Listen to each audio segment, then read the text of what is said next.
Sa ibang balita, patay ang isang TNVS driver na binaril sa loob ng minamaneho niyang sasakyan sa Caloocan. Nakuhanan sa dashcam ng sasakyan ang pamamaril ng suspect na pasahero. Yan po ang aking sinaksihan. Dito na tayo sa highway, sa Bagong Silang. Sa dashcam video na ito, nakuha mismo sa sasakyang minamaneho ng TNVS driver na si Eric Robert Sonko. Magkausap sila ng kanyang pasahero. Hindi masyadong malinaw kung ano ang susunod nila pinag-usapan. Pero sinabi ng TNVS driver na huwag mag-alala ang pasahero. Lapit kita sa inyo, huwag ka lang lumapit sa akin. Ang lalaki pilit tumatayo at lumalapit sa driver. Ano nyo lang sir, baba nyo lang ako sir. Diyan kita doon sa inyo. Kita sa inyo. Diyan, huwag na. Huwag mo ako lalapitan po. Huwag mo ako lalapitan. Huwag mo lalapitan po. Huwag na sir. Huwag na. Itinaas ng driver ang kaliwang kamay niya para pigilan ang suspect na pilit tumatayo at lumalapit sa kanya. Huwag sir. Sir, bibigyan dahil sir. Huwag mo ako lalapitan po. Huwag mo ako lalapitan. Bumunot ang pasahero ng baril at binaril ang driver. Ayon sa Caloocan Police, nangyari ito alas 3 na madaling araw kahapon sa Bagong Silang, Caloocan City. Naaresto ang suspect sa bahay nito sa Bulacan. Inaalam pa ang motibo ng pamamaril, pero sabi ng Caloocan Police, nagkaroon daw ng argumento ang dalawa na hindi pa matukoy kung ano ang pinagmulan. Ipapa-enhance daw nila ang dashcam video para matukoy ito.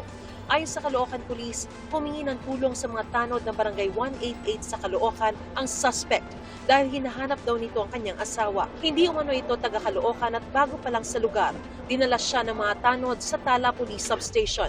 Dahil daw sa kagustuhan nito makauwi, nag-book ang mga pulis ng isang TNVS para maihatid ang suspect sa ibinigay na address sa Bulacan. Nang makausap ko ang suspect sa police station, ma'am. TNVS.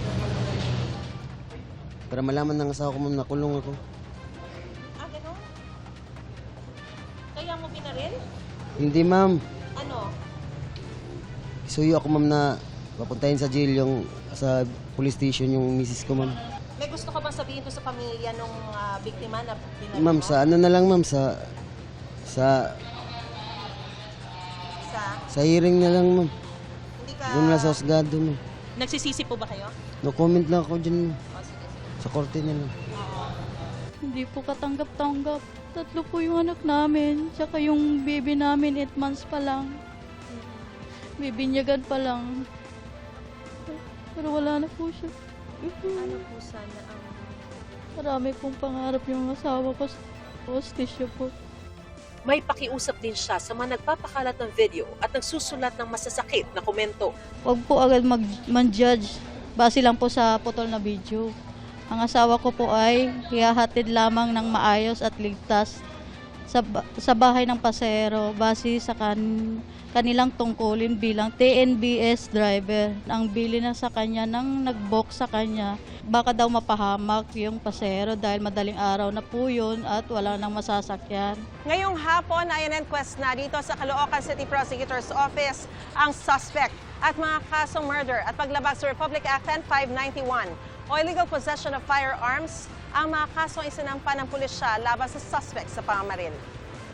Batay sa autopsy report, nagtamo ang biktima ng isang tama ng bala na pumasok sa kanyang kanang sentido at tumabas sa kaliwang bahagi. 2 fired cartridge cases ang nakuha sa loob ng sasakyan na isinailalim na sa ballistics examination. Nakuha sa suspect ang ginamit umanong kalibre 45 baril. Malinaw, ano, na talagang binaril ng suspect natin. Siya mismo ang sumakay doon, siya ang naibok doon. Inilagay sa administrative relief ang pulis na nag-book ng TNVS habang isinasagawa ang investigasyon upang alamin kung may pagkukulang sa proseso at kung kailangan baguhin ang mga protocol sa mga kahalintulad na sitwasyon.